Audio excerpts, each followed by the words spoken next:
رسول اللہ صلی اللہ علیہ وآلہ وسلم نے فرمایا، آپ صلی اللہ علیہ وسلم نے فرمایا کہ جس نے بسم اللہ پڑھ کر وضو کیا، بسم اللہ پڑھ کر وضو کیا تو کیا ہوگا؟ اس کا سر سے پاؤں تک اس کا سارا جسم پاک ہو گیا۔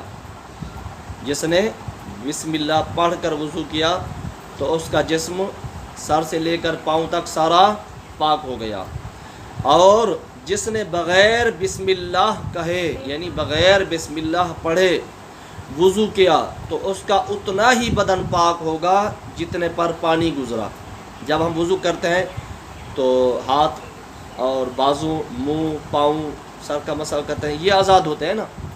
تو آپ بغیر بسم اللہ پڑھے وضو کریں گے تو آپ کا وہ حصہ، جسم کا وہ حصہ پاک ہوگا جس پر پانی بہا ہے، جس پر پانی گزرا ہے، ٹھیک ہے نا۔